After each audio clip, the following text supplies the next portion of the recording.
Thanks for joining us today on the season finale of Innovation and the Digital Enterprise. We've got something a little different today. I founded a group about 4 years ago called the Chicago Innovation Roundtable. The purpose of the roundtable is to connect visionary leaders here in Chicago to learn, share, and empower each other to create greater growth through innovation. Each year, we host a summit and bring in various thought leaders to share their experiences, their insights, and their opinions on a variety of innovation topics. Today, I wanted to share with you the highlights from each thought leader's discussion. Without further ado, our first speaker up is Dick Burke, CEO of Envoy Global. Dick joined us to talk about immigration trends and how foreign talent is driving innovation in the U.S. economy. Here's some of the data insights he shared. The really strong thesis I have today is that immigration will continue to be a key driver for U.S. competitiveness, especially in the immigration sector. And there's all sorts of ways, we can measure this. This compares immigrants as a share of the U.S. population, which is presently about a little under 14%, with the growth of innovation as measured by patent issuances. So in 1975, about 1 out of every 12 patents, as you can see, were issued to immigrants, about 8%. By 4 years ago, it had grown almost quadrupled to 29%, and now it's north of 29%. So probably 2.5x the national population. And you can see in some fields like computers and communication, electronics, it's getting close to 40%. And that is not a coincidence. We know that the large majority of foreign nationals getting master's degree, advanced degrees, master's or PhD in STEM fields, 60, 70, 80% are foreign born. And you see it reflected here. That slight dip in 15 and 16, we know has turned up and to the right since then. So immigrants, 13, 14% of the population, 2.5x that in terms of patent issuances.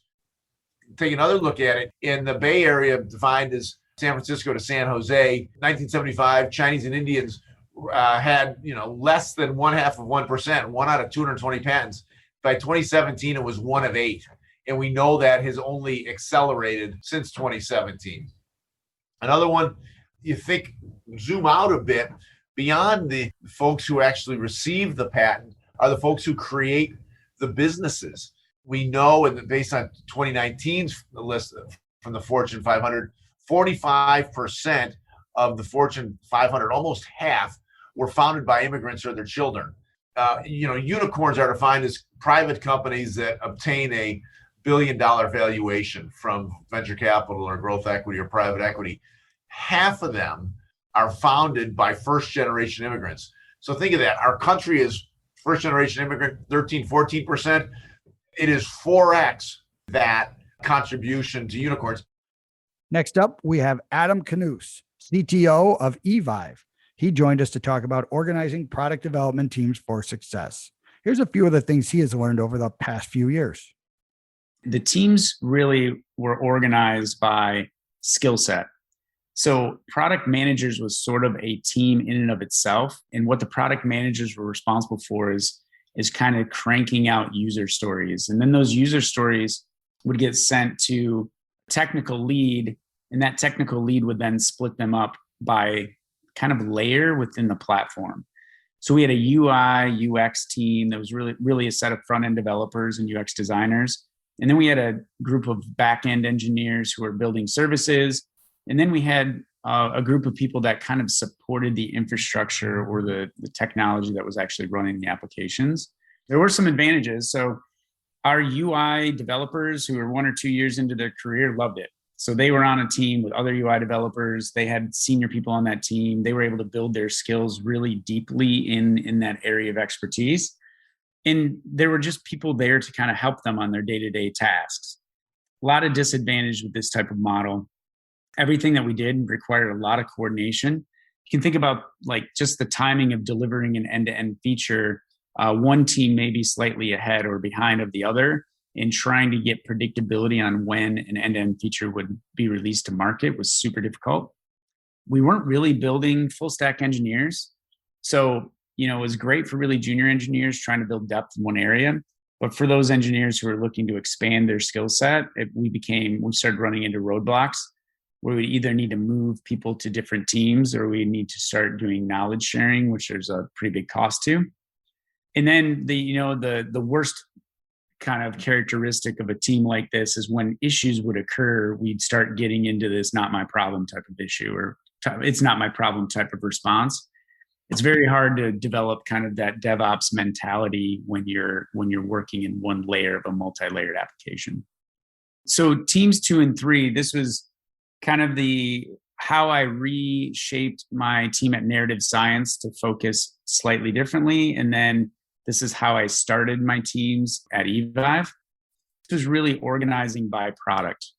So at Narrative Science, we had a platform and sort of signature product, and then we were going to launch something kind of new to the market.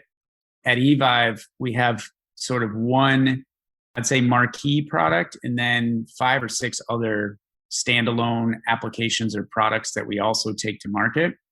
So the idea here was we should organize all of our teams with a full stack team, meaning product manager, product analyst, tech lead, and developers, all by product to develop some depth in those products.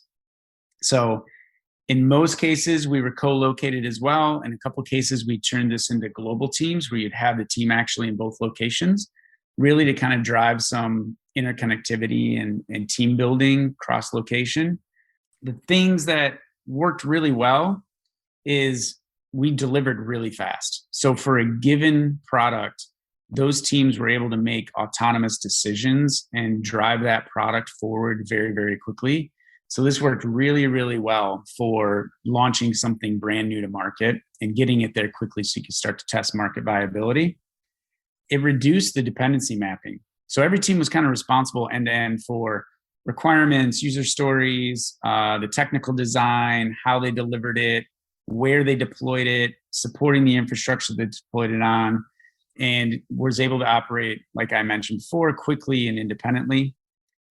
Disadvantages, these really started to show up as we wanted to mature from kind of a set of independent products to more of a kind of platform kind of treatment. The first one was really on splitting teams globally.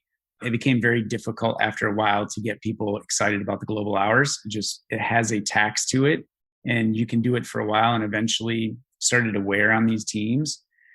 The interesting thing that we didn't really think about until we started moving this, and really at eVive, this kind of reared its head, is when you have teams organized by product, you're sort of by default investing the same amount of money in each of those products. So if you have 6 products, one product is your breadwinner performing better than another product, you want the ability to just slow down investment in the one maybe that's underperforming, or slow down investment in the one that needs less forward development and shift that investment into other products. If you're organized by team and by product, that actually creates a team dynamic that you wouldn't normally have if you were doing this slightly differently. Technical reuse became a problem. So in some circumstances, we were rebuilding the same type of functionality 4 or 5 different times, which was creating some pretty bad technical sprawl across our products, specifically at eVive. And when we decided at eVive what we really had was a platform that we should be launching products out of, there was a lot of modernization or re-architecture that needed to occur to kind of bring that sprawl back into a common set of services. So worked really well for new stuff, made it difficult then to transition later.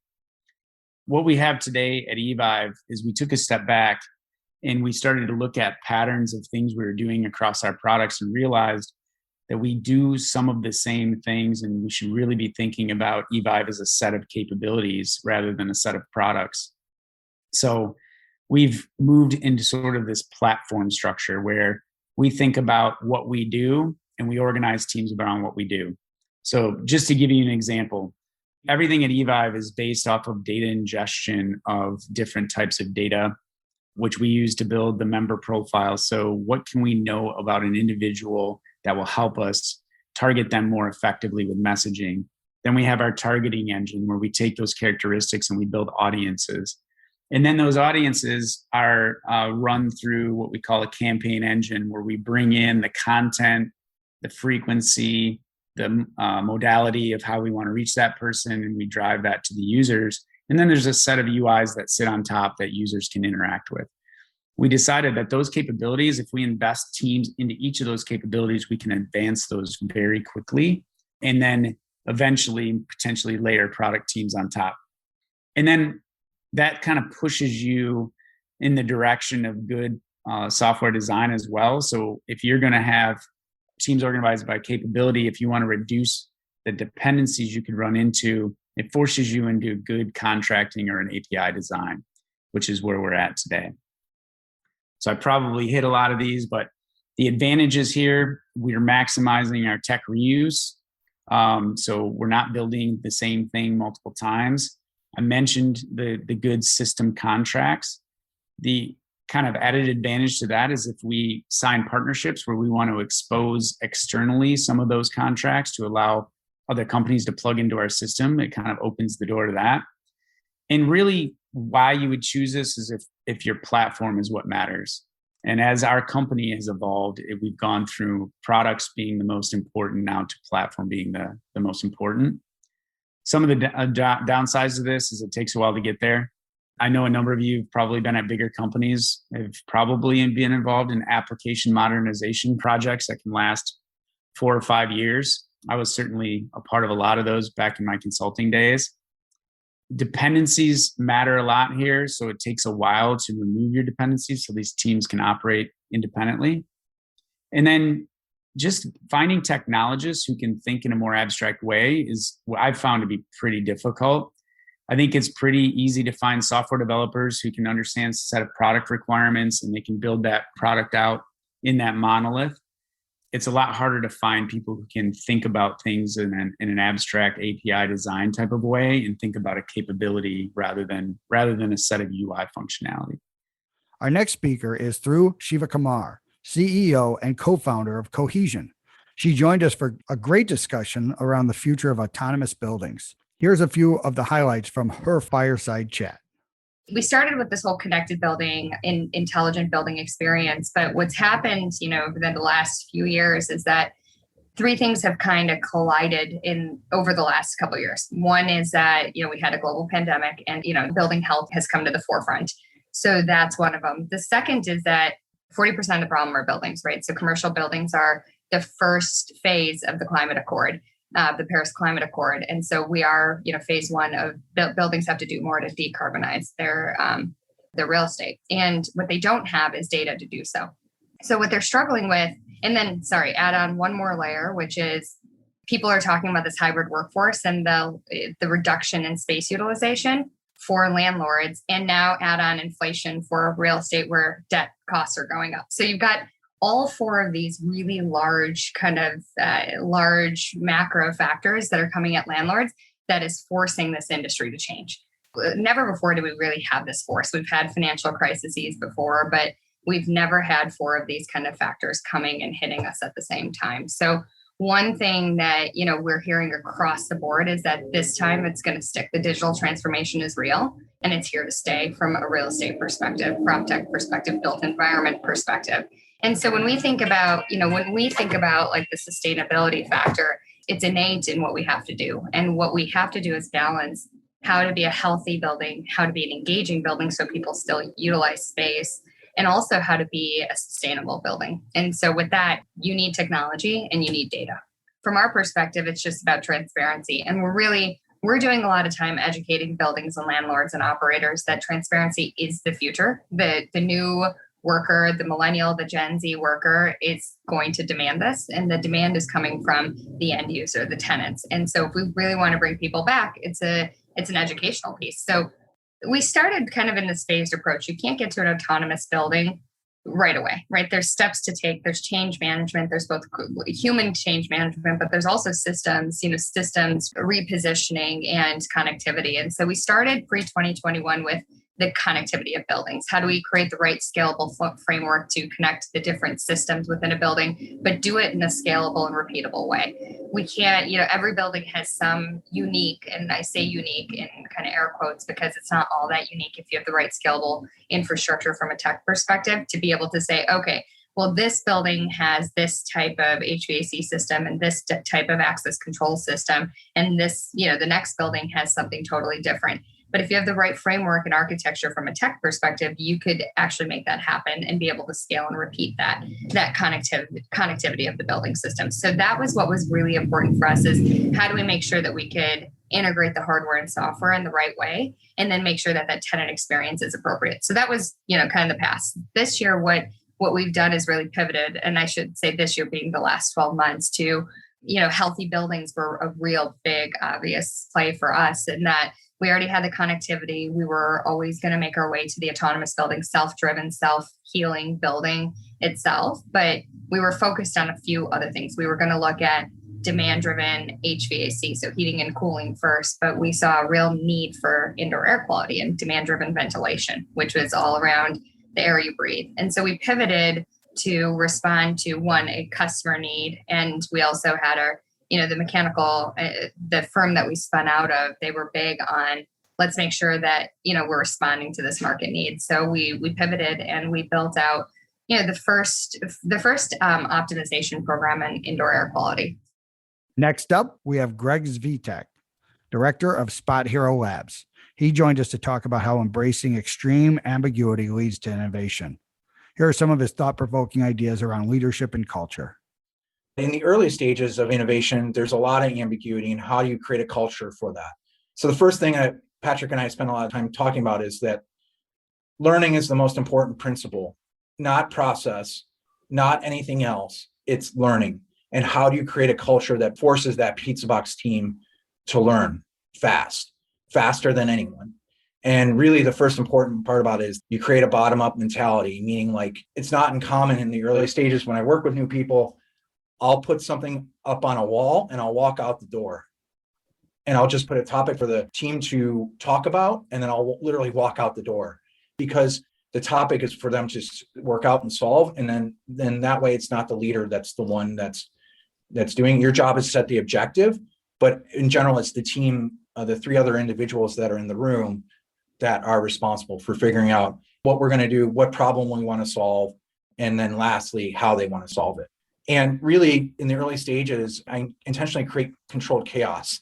So whenever someone asks me, like, what should we do? And I'm like, I don't know. I really don't know. What do you think? Or I'll pick on the quiet person in the room, most quiet person in the room, and ask them to talk. And more importantly, I'll put them in a very difficult situation, in an uncomfortable situation in the early stages. And you'll see by the third week how people just start talking, and you don't really have to talk, because they'll understand the problems way better than them. And then the last is document as little as possible in the early stages. And really why you don't want to document anything is because the conversation and the communication is more important than, I've seen a lot of people try and write out, this is our perfect scenario and this and that. And I can tell you the learning is going to prove all that wrong anyways.